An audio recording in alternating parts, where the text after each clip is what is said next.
ॐ नमः प्रणवार्थाय शुद्धज्ञानैकमूर्तये निर्मलाय प्रशान्ताय दक्षिणामूर्तये नमः। चिद्घनाय महेशाय वटमूलनिवासिने सच्चिदानन्दरूपाय दक्षिणामूर्तये नमः। ईश्वरो गुरुरात्मीति मूर्तिभेदविभागिने व्योमवद्व्याप्तदेहाय दक्षिणामूर्तये नमः। ओम नमः श्री गुरुवे शिवाय। ओम नमः श्री परदेवताय। So friends, Vande Mataram. ये हम लोगों की चर्चा चल रही थी गीता जयंती के परिप्रेक्ष्य में। एक गीता जी पे श्रृंखला शुरू हुई थी और उसी क्रम में हम लोग 7-8 कड़ियाँ बना चुके हैं।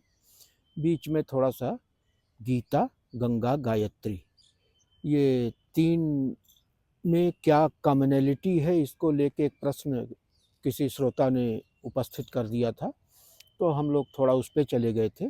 तो वो भी कोई विषयांतर नहीं है, क्योंकि गीता, गंगा, गायत्री मूल रूप में एक ही सच्चिदानंद घन की अलग अलग धाराएं हैं। कोई वांग्मय है तो कोई रसमय है, और कोई मंत्रमय है।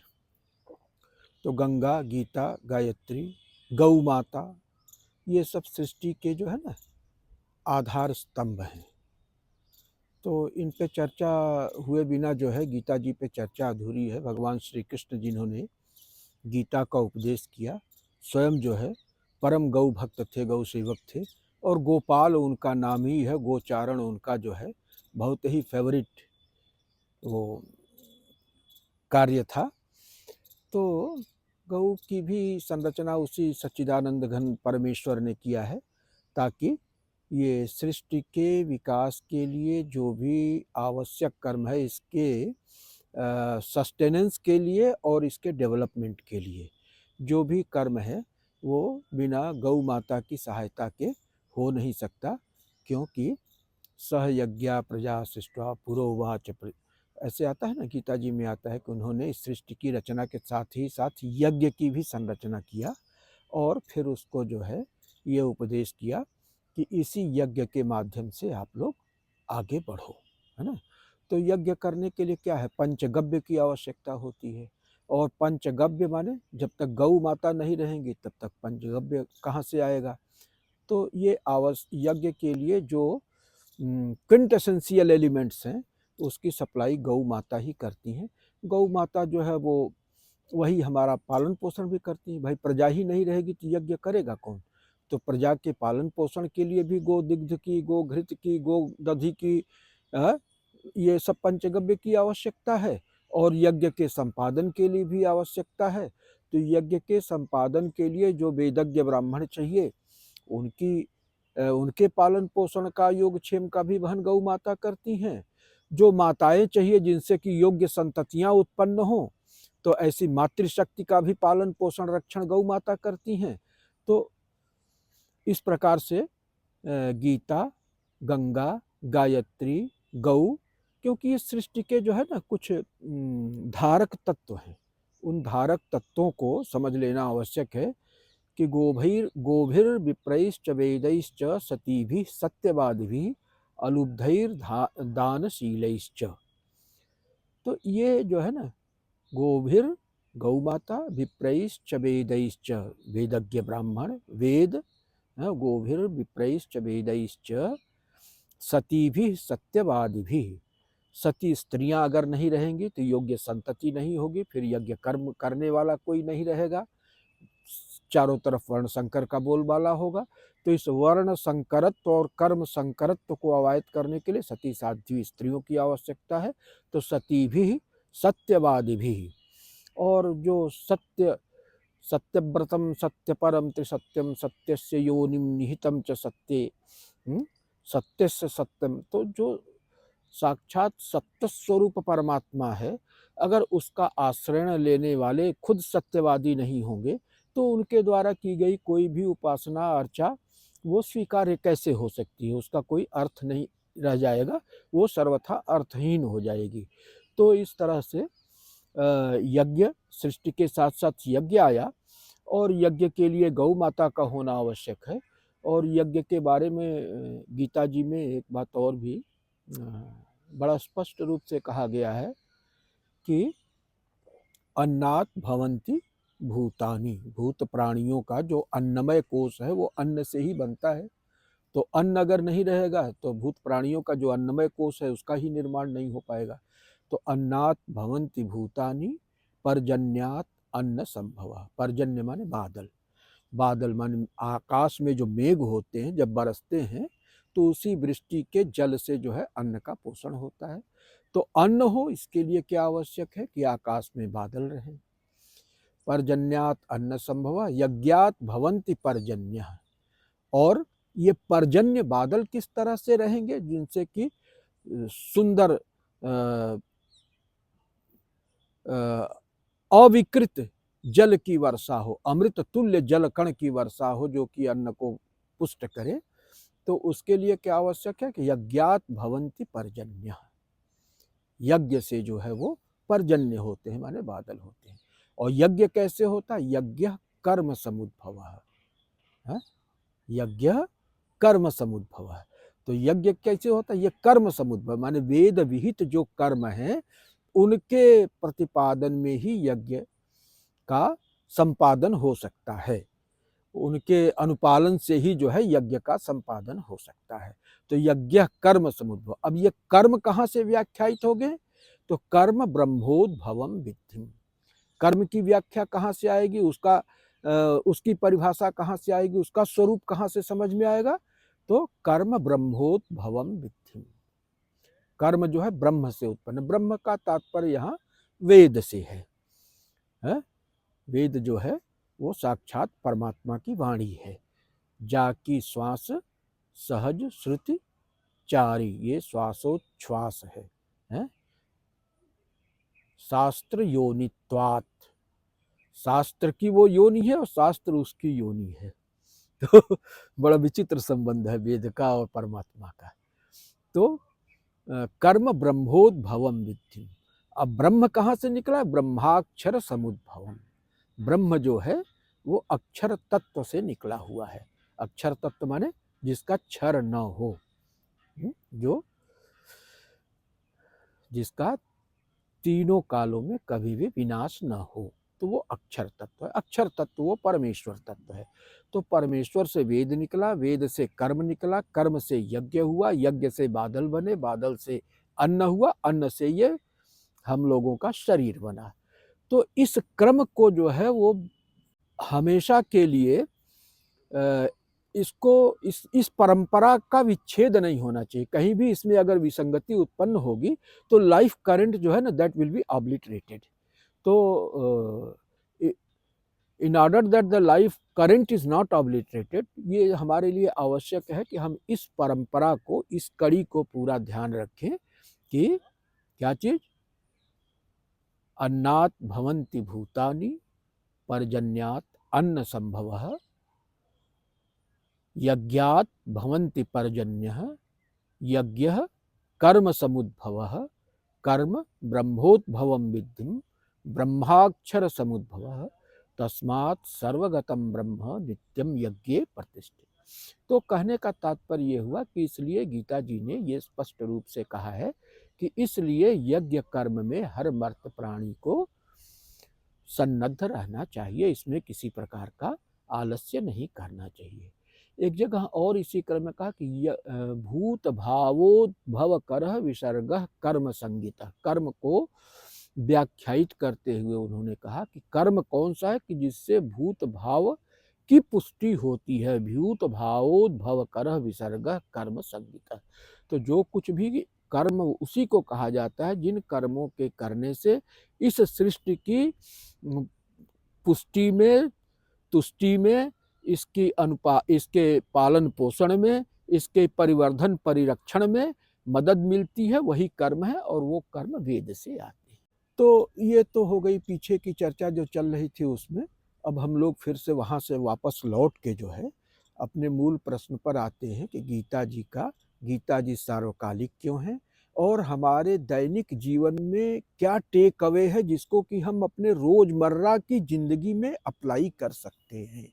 हमने गीता को इस दृष्टि से नहीं देखा है कि बड़ी शास्त्रीय व्याख्या और बहुत वो, और मेरी शास्त्रों में उतनी ज़्यादा गति भी नहीं है और संस्कृत में तो खास तौर से संस्कृत का मुझे कार्य साधक ज्ञान ही है, तो वो भी इधर बहुत दिनों से अभ्यास में नहीं है। तो मेरा आशय शास्त्रों की व्याख्या करना नहीं है, बल्कि उन शास्त्रों के किन महत्वपूर्ण अंशों को हम आसानी से अपने जीवन में उतार सकते हैं और इस उतारने के क्रम में हम अपने जीवन को कितना सुधार सकते हैं। तो गीता जी पे चर्चा का मेरा मूल प्रयोजन यही है। और तो अभी जो हम लोगों की पिछले अंकों में चर्चा चल रही थी कि गीता जी माता की तरह से, माता जैसे बच्चे का संस्कार करके उसको सुधार के, संवार के, सजा के, है ना, खिला के, पिला के, नहला के, धुला के, हर तरह से उसको विकसित करती हैं। तो उसी तरह से गीता जी भी हमारे जीवन को विकसित करती हैं। तो वो उसमें उसी क्रम में आया कि ये जो संस्कार करती हैं, तो संस्कारों में 3 भेद बताया गया और इन 3 प्रकार के संस्कारों के माध्यम से 4 प्रकार के दोषों को दूर करती हैं। तो उनकी गिनती मैं फिर से नहीं कराने जा रहा हूँ, अगर देखना होगा तो पीछे इस संदर्भ में वीडियो पड़ा हुआ है। तो उसमें पहला जो दोष आया था वो आया था अभिनिवेश, कि अब हम लोग विचार इस बात पे करेंगे कि इस अभिनिवेश को दूर करने में, अभिनिवेश रूप दोष को, दुख को हमारे जीवन में मिटाने में गीता जी किस तरह से अपनी भूमिका निभाती हैं। तो उसमें एक विचार ये आया कि इसको मिटाने का मतलब, जैसे गीता जी में एक बड़ा सुंदर श्लोक आता है कि उद्धरेत आत्मनात्मानम नात्मानम अवसादयेत आत्मैव हि आत्मनो बंधु आत्मैव रिपुरात्मनः। उद्धरेत आत्मनात्मानम, पहली चीज उन्होंने बताया कि ये सेल्फ हेल्प वाला मामला है। यहाँ पे ये नहीं हो सकता है कि आप किसी के सहारे बैठे रहो और कोई मसाया आएगा और आपका उद्धार कर देगा। उद्धरेत आत्मनात्मानम नात्मानम अवसादयेत, ये आप खुद अपने सबसे बड़े मित्र भी हो, आप अपने बड़े सबसे बड़े अपने ही शत्रु भी हो। शत्रु और मित्र आप स्वयं हो, आपके बाहर कोई न तो आपका कुछ हित कर सकता है और न तो बाहरी ताकत आपका कोई अहित कर सकती है। आत्मैव ह्यात्मनो बंधु आत्मैव रिपुरात्मनः। तो वो किस प्रकार से उद्धरेत आत्मनात्मानः, ये बड़ा सामान्य सा श्लोक है। उद्धरेत का मतलब उद्धार करना। उद्धार कहाँ से करना? जैसे कोई गिर पड़ा है, गड्ढे में हो गया है, नीचे धंस गया है कीचड़ में, तो वहां से उठाने को कहते हैं उद्धार करना। तब लेकिन यहाँ पे गीता जी जो कह रही है उद्धार करना, तो सामान्य बात है, कोई गड्ढे में गिरा है उतना प्रयत्न करके उठ जाएगा, इतने से उनका आशय नहीं है। यहाँ जो उद्धार करना है वो न तो देश में उद्धार करने की बात है, न काल में उद्धार करने की बात है, न वस्तु में उद्धार करने की बात है। देश काल वस्तु यही सृष्टि है। तो देश में उद्धार का मतलब क्या? देश में होता है ऊपर नीचे, पूरब पश्चिम, उत्तर दक्षिण, दाएं बाएं, ये सब देश में होता है। लेकिन यहाँ देश में उद्धार की बात नहीं है। काल में उद्धार की बात, तो काल में तो ऊपर नीचे होता ही नहीं, तो कहाँ से उद्धार होगा, है ना। वस्तु में भी उद्धार की बात नहीं है। वस्तु का अपना स्वरूप है, उसकी अपनी गति है, और वस्तु से ऊपर उठने की बात है कि हम अपने देहात्म भाव से ऊपर उठें। तो इसलिए वस्तु के बारे में भी चिंतन का कोई विशेष अर्थ नहीं है, क्योंकि वास्तव में हमें इस देश काल वस्तु परिच्छेद यही संसार है। देश काल वस्तु की जो सीमा है, इस सीमा में पढ़ना ही संसार में पढ़ना है। और धर्म का उद्देश्य क्या है? धर्म का उद्देश्य ये है कि देश काल और वस्तु की सीमा से परे देशातीत, कालातीत, देहातीत अवस्था को प्राप्त कराना, उसकी अनुभूति कराना, माइक्रो को मैक्रो से जोड़ देना। जो हमारी व्यष्टि सत्ता है उसको समष्टि सत्ता के साथ एकीकृत है, ये अनुभव का अधिगम करा देना। ये है उद्धरेत आत्मनात्मानः में धर्म की जो भूमिका है वो यहाँ से शुरू हो जाती है कि किस तरह से आप अपने का उद्धार करते हैं। आप देश में, वस्तु में और काल में फंसे हुए हैं। देह क्या है? देश, काल और वस्तु का संघात ही देह है। इसमें एक निश्चित स्पेस है। जितना आयतन हमारा शरीर जो है आकाश में घेरती है वो देश हो गया। इसमें कुछ क्रिया शक्ति निहित है, संकल्प शक्ति निहित है, चेतना निहित है, तो वो काल शक्ति का परिणाम हो गया। तो देश, काल और वस्तु और देश काल के जो इंटरेक्शन से, संघात से इस देह का निर्माण हुआ है, तो ये वस्तु हो गया। तो देश काल वस्तु, और इस सीमा के अंदर सीमित चेतना को ही हम अपना स्वरूप मान बैठे हैं। यही है अभिनिवेश। जो पहला दोष जिसकी चर्चा हो रही थी, अभिनिवेश। अभिनिवेश का मतलब क्या?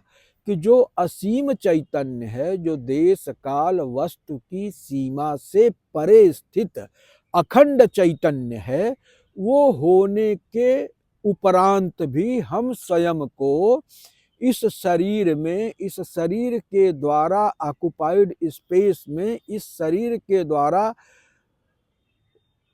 संपन्न होने वाली क्रियाओं तक को अपना दायरा मान के जो इस परिच्छेद में, इस घेरे में अपने आप को कैद कर लेते हैं, तो धर्म का कार्य ये बताना है, गीता जी का कार्य ये बताना है कि नहीं भाई, आप यहीं तक सीमित नहीं हो। ये ठीक है कि उस अखंड चैतन्य ने अपने आप को अभिव्यक्त करने के लिए इस शरीर को, इस मन को, इस वाणी को माध्यम बनाया, लेकिन वो इसी में सीमित नहीं है।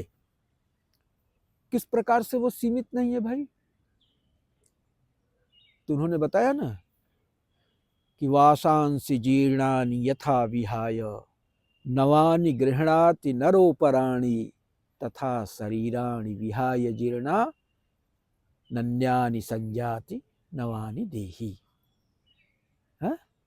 जैसे कपड़े बदलते हैं, तो आत्मा जो है ना, इस शरीर को कपड़े के रूप में अपनी आवश्यकता के दृष्टिगत धारण करती है और फिर आवश्यकता की पूर्ति होने के बाद इसका विसर्जन भी कर देती है। तो ये उस आत्मा का एक कलेवर है, एक आभरण है, जिसको वो अपने प्रयोजन की दृष्टि के चलते, अपने प्रयोजन के चलते यथा समय इसको धारण करती है, इसका विसर्जन करती है। तो ये तो इस शरीर को धारण करने और विसर्जन करने की बात हुई, लेकिन वो चैतन्य की अपनी अलग ट्रेजेक्टरी है, जिससे वो चैतन्य आ रहा है, उसकी अपनी टेलियोलॉजी है, उसका अपना प्रयोजन है, और उस प्रयोजन को पूरा करने के लिए वो अपनी ट्रेजेक्टरी में घूम रही है और यथानुकूल आवरण अपने ऊपर धारण कर ले रही है। विभिन्न विभिन्न यात्रा के चरणों को पूरा करने के लिए विभिन्न विभिन्न वाहनों का इस्तेमाल कर रही है। कहीं रेल मार्ग से, तो कहीं वायु मार्ग से, तो कहीं जो है जल मार्ग से, कहीं थल मार्ग से। इस तरह से विभिन्न मार्गों से, विभिन्न प्रकार के वाहनों से अपनी यात्रा को पूरी कर रही है।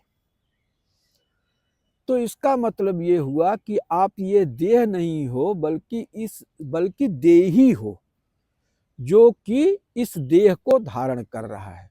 तो वो देही जो है इस देह से बंधा नहीं है, वो अपने प्रयोजन के अनुरूप नाना प्रकार के देह धारण करता है। तो बता दिया गीता जी ने कि तुम देह तक सीमित नहीं हो, फॉर द टाइम बीइंग अपने प्रयोजन को ध्यान में रखते हुए इस देह को तुमने धारण कर लिया है। लेकिन देह का धारण करने वाला जो है देह से आबद्ध नहीं है, क्योंकि वो जब जरूरत होती है इसको छोड़ के दूसरा देह भी धारण कर लेता है, तीसरा भी धारण कर लेता है, चौथा भी धारण कर लेता है। तो ये तो देह के धारण करने और छोड़ने की बात हो गई कि वो जो चैतन्य है वो देह धारण करने के पहले भी है और देह छोड़ने के बाद भी है। इस देह में भी देखिए वो बताते हैं कि देहिनोस्मिन यथा देहे कौमारम यौवनम जरा। इस देह में भी अवस्थांतरण होता रहता है, विभिन्न प्रकार की अवस्थाएं आती हैं। हम शिशु होते हैं, हम कुमार होते हैं, हम युवा होते हैं, हम प्रौढ़ होते हैं, हम वृद्ध होते हैं और फिर शरीर को छोड़ देते हैं। तो इस शरीर में रहते हुए भी जितनी भी अवस्थाओं से यह शरीर गुजर रहा है, उन सारी अवस्थाओं में भेद होने के बावजूद भी उन सारी अवस्थाओं में जो कॉमन है वो एकाकी, वो चेतन तत्व है जो कि इन तमाम अवस्थाओं का साक्षी है। और इसीलिए इन तमाम अवस्थाओं में एक रूपता हमको दृष्टिगोचर होती है। वरना कुमार के रूप में हम कोई और हो जाते, युवा के रूप में कोई और हो जाते, बालक के रूप में और हो जाते, प्रौढ़ के रूप में और हो जाते और वृद्ध के रूप में और हो जाते। लेकिन ऐसा नहीं है। अवस्था में परिवर्तन होने के बावजूद भी जो हमारी चेतना है उसमें परिवर्तन नहीं होता है। इसी तरह से शरीर में परिवर्तन होने के बावजूद भी हमारी दृष्टि में परिवर्तन, हमारी चेतना में परिवर्तन नहीं होता है ना। तो ये हुआ कि तथा देहांतर प्राप्ति धीरस्तत्र न मुह्यति।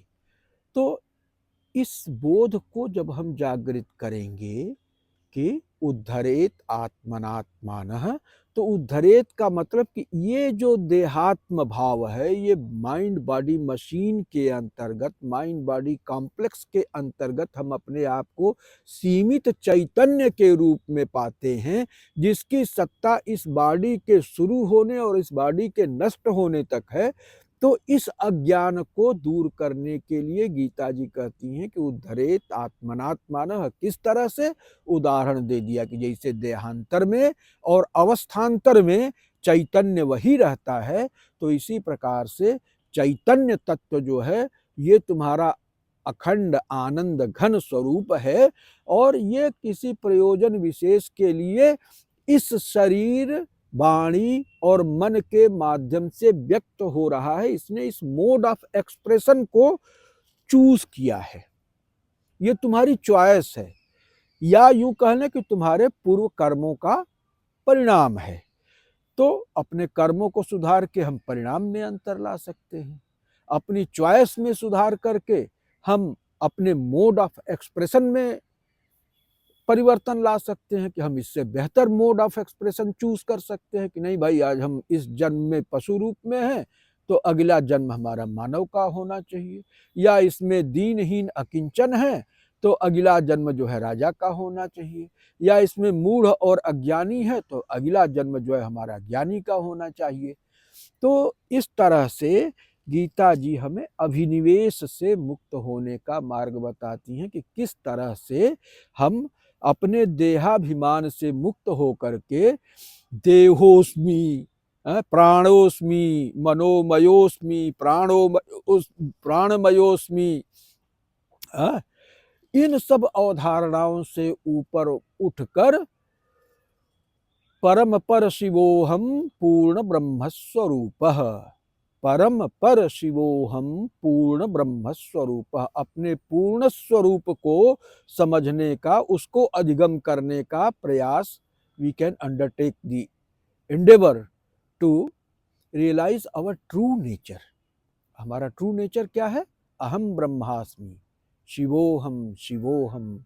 तो उस तथ्य को जो है जब हम करेंगे तो जो हमारा देहाभिमान है, जिसको अभिनिवेश कहते हैं, too much investment in this body mind machine, तो वो जो है उससे हमको मुक्ति मिलेगी। और जब हम अपने आप को इस बॉडी माइंड मशीन के बियॉन्ड भी समझेंगे और हम अपने अखंड अनंत स्वरूप को, चैतन्य स्वरूप को समझने की दिशा में अग्रसर होंगे, तो ये उद्धरेत आत्मनात्मानम हुआ।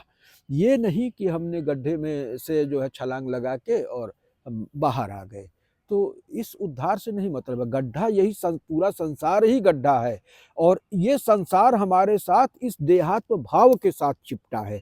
अगर इस देहात्म भाव से हमने निवृत्ति पा लिया तो फिर संसार के बंधन से हम मुक्त हो गए। फिर संसार जो है इस देहात्म भाव के चलते ही संसार से हमारा संबंध बनता है।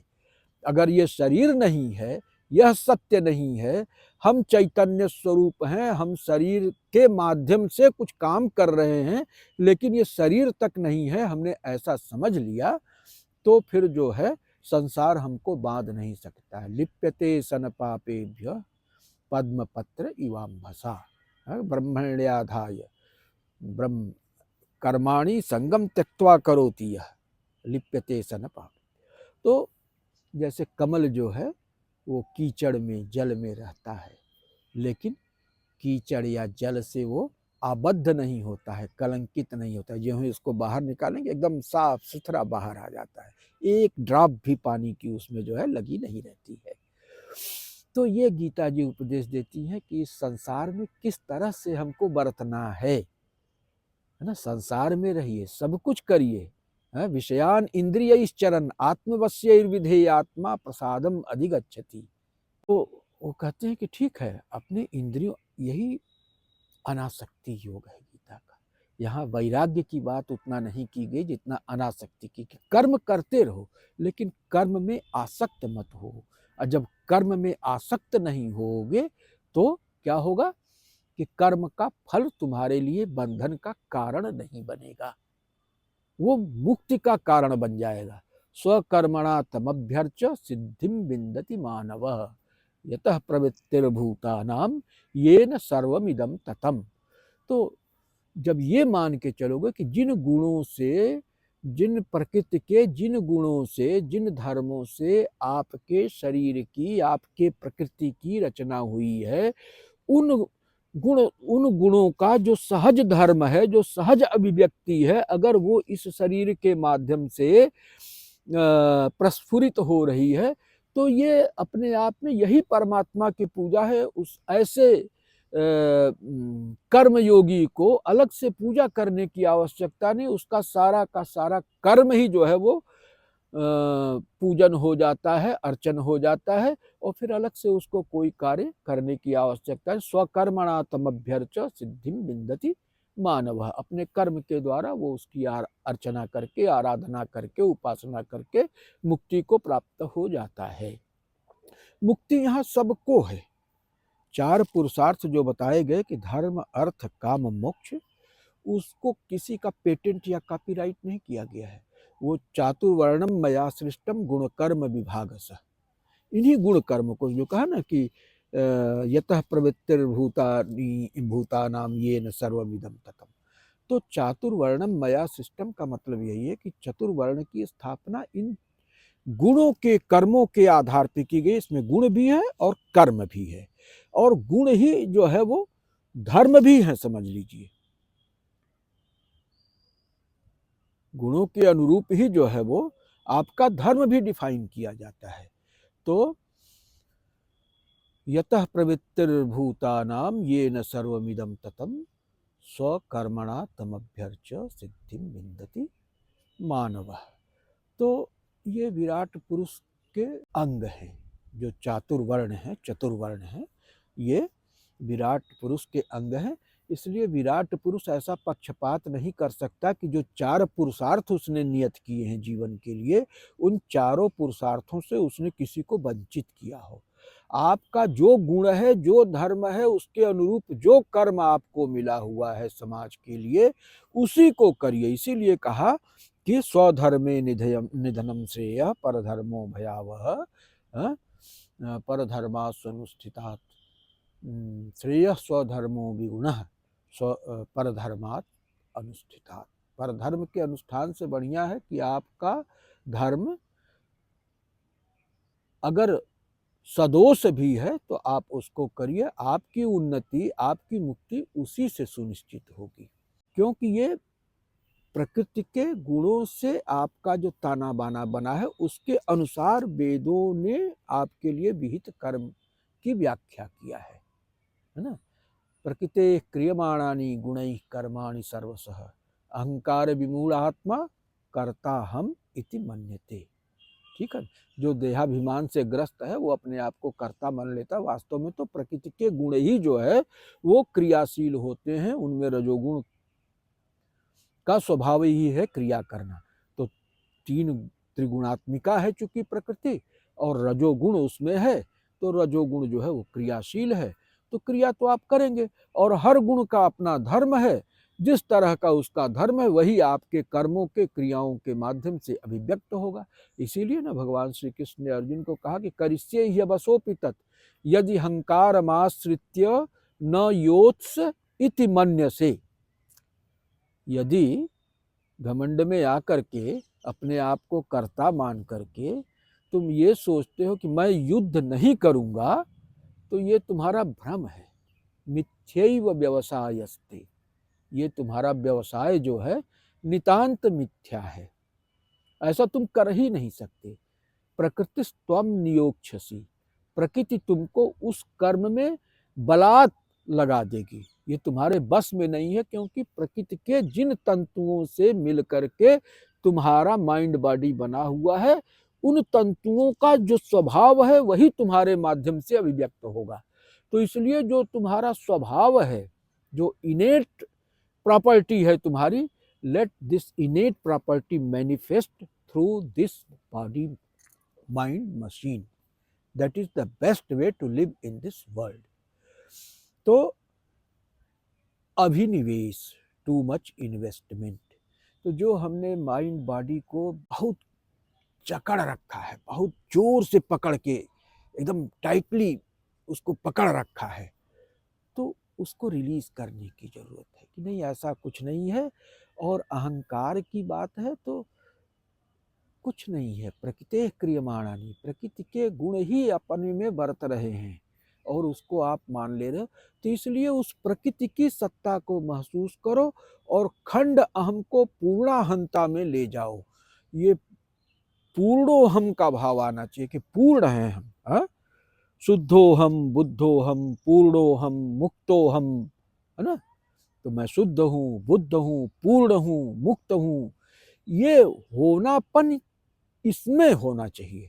होनापन ये नहीं कि मैं ये शरीर हूँ, ये मन हूँ, ये बुद्धि हूँ, ये अहंकार हूँ, ये प्राण हूँ, नहीं। हमारा होनापन, हमारा जो रियल एग्जिस्टेंस है वो क्या है? शुद्धोहम बुद्धोहम मुक्तोहम पूर्णोहम चिदानंद रूप शिवोहम शिवोहम।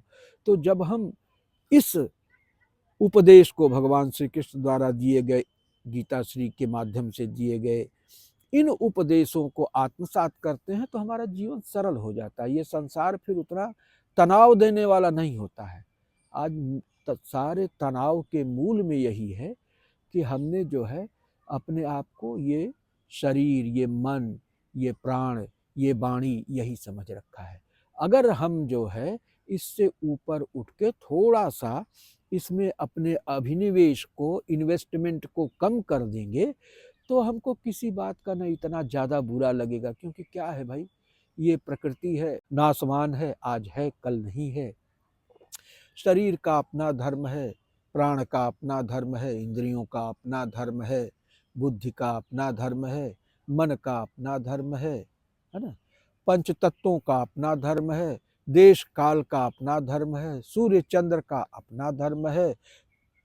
तो सब लोग अपने अपने धर्म में बरत रहे हैं और लक्ष्य क्या है कि इस सीमित धर्म से, जो साध्य कोटि का धर्म है, इस साध्य कोटि के धर्म से उस सिद्ध कोटि के धर्म तक पहुंचना और फिर उस धर्मी के साथ एकाकार होना। उस मतलब सिद्ध कोटि के धर्म से भी ऊपर उठ जाना और धर्मी का ही अंगीकार कर लेना, वहां जाके होता है कि सर्वधर्मान परित्यज्य मामेकम शरणम ब्रज। तो सर्वधर्मान परित्यज्य का मतलब ये है कि पहले सिद्ध कोटि के धर्म का पालन करिए, साध्य कोटि के धर्म का पालन करिए, फिर सिद्ध कोटि के धर्म तक पहुंचिए और फिर उसके भी ऊपर उठ के सीधे धर्मी को ही पकड़ लीजिए। जब धर्मी को ही पकड़ लेंगे तो सारा धर्म आपके अनुगत स्वतः हो जाएगा। विधात्री धर्माणाम त्वमसि सकलाम नाय जननी त्वमर्थानाम मूलम धनदन मनीयांग्रि कमले त्वमादि कामानाम जननी कृत कंदर्प विजयी। तो इस तरह से जो है वो गीता जी हमको बताती हैं कि किस तरह से धर्मानुचरण के द्वारा और उस धर्म का विधिवत उपदेश करते हैं जिसके चलते हमारे में जो मुख्य रूप से 4 प्रकार के दोष हैं उनका संस्कार करते हुए हम अपने व्यक्तित्व को विकसित कर सकते हैं और खंड अहंता से पूर्ण अहंता की यात्रा सुचारू रूप से संपन्न कर सकते हैं। क्योंकि ये भगवान जब कहते हैं ना कि सर्वधर्मान परित्यज्य, तो उसका अर्थ यही है कि सभी धर्मों का पालन करते हुए अंत में सभी धर्मों से परे की स्थिति में पहुंच जाना है, उस भूमिका पर में आरूढ़ हो जाना जहां से सारे धर्मों की उत्पत्ति होती है, सारे धर्मों का उत्पत्ति स्थल बन जाता है और वो है धर्मी का स्वरूप, है ना। वरना तो अगर धर्म के विरोध की बात होती तो भगवान श्री कृष्ण की गीता में ये क्यों प्रतिज्ञा होती कि यदा यदा ही धर्मस्य ग्लानिर्भवति भारत, धर्म की ग्लानि होने पर ही तो उन्होंने कहा कि मैं अवतार लूंगा निश्चित रूप से, ये उनकी प्रतिज्ञा है। तो जो परमात्मा जो है ये प्रतिज्ञा अपनी घोषित करता है कि जब भी जहाँ भी जिस रूप में भी धर्म को ग्लानि होगी, है ना, तो वहाँ पर उसकी रक्षा के लिए मैं उत्पन्न होऊंगा। तो वो कैसे धर्मों के त्याग की बात कर सकता है, वो कह ही नहीं सकता है। इसका अर्थ जो है it has a deeper meaning, है, it has layers and layers and layers of meaning. तो उसको हमको डिकोड करना पड़ेगा, है ना। तो इस तरह से जो है वो अभी एक दोष की बात हुई अभिनिवेश की, इसी तरह से राग द्वेष है, अस्मिता है, मोह है। तो इन समस्त दोषों को दूर करने के लिए गीता जी ने हमें बड़ा ही सरल और सहज मार्ग बताया है जिस पर हम लोग आगे की कड़ियों में चर्चा करते रहेंगे। हाँ, एक बात छूट रही थी, उसको भी बता देना ज़रूरी है कि आजकल बड़ी चर्चा होती है कि वो जाति प्रथा और वर्ण व्यवस्था है। तो इसमें ये ज़रूर है कि है, और आज भी समाज में वर्गीकरण है, चाहे वो क्लास 1, क्लास 2, क्लास 3, क्लास 4, ये सब क्लासिफिकेशंस हैं कि नहीं है। क्लासिफिकेशन तो हमेशा रहेगा ही, क्योंकि हर तरह के कार्य है और सभी कार्यों का संपादन जब तक सुचारू रूप से नहीं होगा तब तक सामाजिक जीवन सुचारू नहीं हो सकता है। तो समाज की व्यवस्था को बनाए रखने के लिए ये समाज में क्लासिफिकेशन है और लोगों की योग्यता के हिसाब से उनको कार्य देना है ताकि वो अपनी योग्यता को फलने फूलने का पूरा अवसर प्राप्त कर सकें और इस तरह से अपने व्यक्तित्व का, अपने स्किल का विकास कर सकें। उसमें कोई वैमनस्य का भाव नहीं है, ये समझना बहुत आवश्यक है। क्योंकि जब भगवान ने कहा कि चातुर्वर्ण मया सृष्टम, और ये विराट बपू है ना, भगवान को समाज को ही मान लीजिए, विराट पुरुष मान लीजिए, तो उन्होंने कहा ना कि ब्राह्मणोस्य मुखमासीत बाहो राजन्यकृतः उरु तदस्य यद वैश्य पदह्याम गुण शूद्रो अजायत। क्या मतलब है इसका कि अगर विराट पुरुष के शरीर के ये अंग हैं तो शरीर के किसी भी अंग का महत्व क्या कम है? विराट पुरुष अपने शरीर के अंगों के साथ क्या पक्षपात कर सकता है? और यदि पक्षपात शुरू कर देगा तो विराट पुरुष का शरीर क्या व्यवस्थित रूप से क्रियाशील रह सकेगा? बहुत स्पष्ट बात है कि अगर वो अपने ही अंगों के साथ भेदभाव पूर्ण व्यवहार करने लगेगा तो उस सूरत में उसका शरीर स्वयं ही संतुलित नहीं रह पाएगा और नाना प्रकार की विसंगतियों का शिकार हो जाएगा और अपना कार्य सुचारू रूप से नहीं कर पाएगा। सुचारू रूप से क्यों नहीं कर पाएगा? अब शरीर में अंग हैं, मान लो 4 अंग, इन्होंने 4 वर्ण को बता दिया। तो पैर चलता है तो ऐसा नहीं कि सिर्फ अपने चलता है, पैर चलता है तो पूरी शरीर को लेके चलता है और पूरी शरीर की आवश्यकता को ध्यान में रख के उसके हित अहित का विचार करके ही वो चलता है। ऐसा नहीं कि माथा को फोड़ने के लिए वो गड्ढे में कूद जाता है, क्योंकि माथा फूटेगा तो पैर को भी तकलीफ होगी। आँख देखती है तो सिर्फ आँख के लिए नहीं देखती है, आँख देखती है तो पैर का भी मार्गदर्शन करती है, हाथ का भी मार्गदर्शन करती है कि हाँ भाई देखो, यहाँ पे कांटा है, यहाँ पे गड्ढा है, यहाँ पे पत्थर है, दाहिने मुड़ जाओ, बाएं मुड़ जाओ, आगे कुआं है, इधर खाई है, इधर रोड है। तो आँख अगर देखती है तो सारे शरीर के लिए देखती है। मन अगर चिंतन करता है तो पूरे शरीर के लिए, पूरे समाज के लिए चिंतन करता है। हाथ अगर कोई कार्य करता है, ग्रहणादान, है ना, आदान प्रदान में अगर संलग्न होता है तो वो पूरे शरीर के हित अहित को विचार करके, है, शरीर तो कार्य करता है। खाना तो पेट में जाता है, तो क्या पेट सिर्फ अपने लिए खाता है? नहीं, पेट में खाना जाता जरूर है, लेकिन पेट भी जो है ना, उस खाने को पचाने का श्रम करता है। और किस लिए करता है? कि शरीर के सारे अंगों को पोषण पहुंचाना है। तो देखिए कितनी बढ़िया व्यवस्था है। वो कहे ना कि गिरा अनयन नयन बिन बानी, है, न जुबां को दिखाई देता है, न निगाहों से बात होती है। आँख के पास जो है वर्णन करने की क्षमता नहीं है, जिह्वा के पास देखने की क्षमता नहीं है, लेकिन आँख देखती है, जिह्वा उसका जो है आस्वादन करती है ना, जिह्वा उसका बखान करती है? तो ये तारतम्य है, शरीर के सभी अंगों में एक तारतम्य है, और ये अपने लिए नहीं बल्कि पूरे समग्र शरीर के लिए, और शरीर के लिए ही नहीं बल्कि और अगर उन्नत चेतना है तो समाज के लिए, गांव के लिए, नगर के लिए, प्रदेश के लिए, उससे भी आगे बढ़ के देश के लिए, और उससे भी अगर चेतना का स्तर ऊंचा उठ गया तो विश्व मानवता के लिए वो काम करते हैं। तो इसका मतलब यह है कि शरीर को ही अगर देख लिया जाए तो धर्म की व्याख्या के लिए इस शरीर से बाहर जाने की आवश्यकता नहीं है।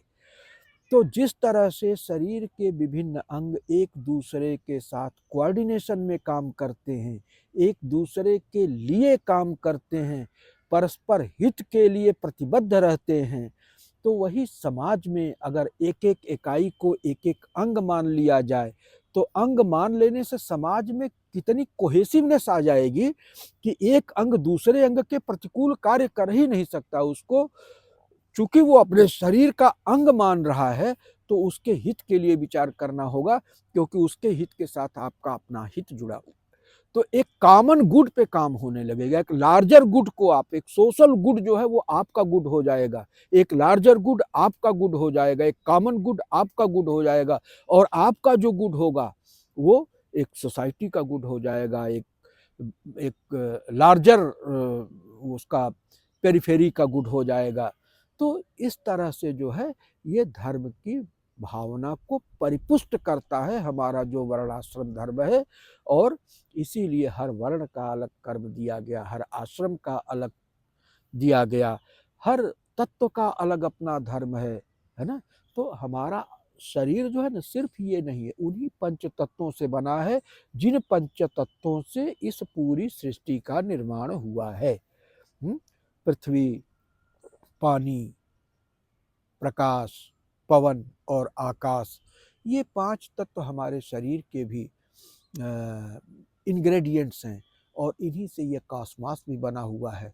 तो हम जब उसके साथ जो है सामंजस्य स्थापित करने लगते हैं तो हम कॉस्मिक गुड की अवधारणा को जो है इम्बाइब करते हैं, और हमारा जो भी इंटेंशन होता है वो कॉस्मिक गुड के लिए होता है, ना कि इंडिविजुअल गुड के लिए। वहाँ पे इंडिविजुअल गुड जो है वो सब्सिडियरी हो जाता है, और कॉस्मिक गुड हमारे लिए जो है ज़्यादा महत्वपूर्ण हो जाता है।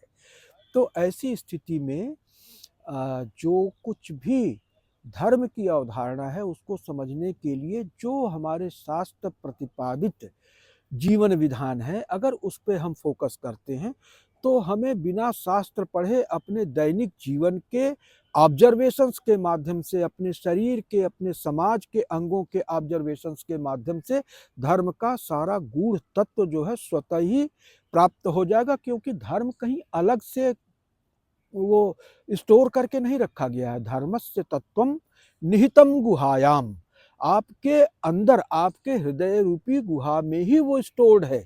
उसको अनलॉक करने की जरूरत है। Potential is there, you have simply to unlock it. तो इस तरह से अगर आप जो है धर्म को समझने का प्रयास करेंगे तो कहीं जाने की जरूरत नहीं है।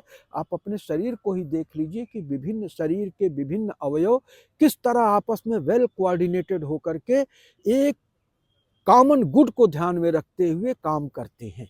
यही चीज़ समाज में होनी चाहिए, यही चीज़ राष्ट्र में होनी चाहिए, यही चीज़ विश्व में होनी चाहिए, और इससे ही मानवता का कल्याण संभव है। अगर हम ये मान के चलें कि नहीं, ये किसी विशेष व्यक्ति ने एक विशेष किसी काल विशेष में एक विशेष समुदाय के लिए उसने एक जो है डिक्टेट पास कर दिया, कमांडमेंट कुछ उसने फिक्स कर दिए जिसमें कि अदराइजेशन को इम्पॉर्टेंस दिया गया है। तो जहाँ पर भी आप अदराइजेशन को इम्पॉर्टेंस देंगे तो वहाँ पे विशृंखलता का आविर्भाव होगा, वहाँ पे विशृंखलता उत्पन्न होगी, और वहाँ किसी भी तरह से जो है उसको धर्म की कैटेगरी में नहीं कहा जा सकता। और कुछ भी उसको कह लीजिए, एक पॉलिटिकल पावर ग्रैबिंग का एक संगठित प्रयास कह लिया जाए, या एक इंटेंट के साथ एक ग्रुप को जो है वो ऑर्गेनाइज करने की बात हो जाए ताकि पावर ग्रैबिंग पॉसिबल हो, तो ये तो है, उसको आप धर्म नहीं कह सकते हैं। धर्म का मतलब ये हो गया कि जिसमें कि चर अचर समस्त जगत के कल्याण का भाव निहित हो, और इस भाव को समझाने का प्रयत्न पुरुषोत्तम भगवान श्री कृष्ण ने गीता जी के माध्यम से दिया है।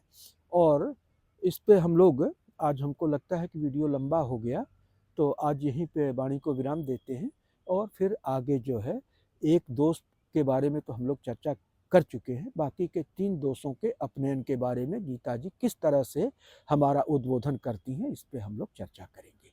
इन्हीं शब्दों के साथ, ओम पूर्णमदः पूर्णमिदं पूर्णात् पूर्णमुदच्यते पूर्णस्य पूर्णमादाय पूर्णमेवावशिष्यते। ओम शांति शांति शांति। हरि ओम। ओम नमः श्री गुरुवे शिवाय। ओम नमः श्री परदेवताय।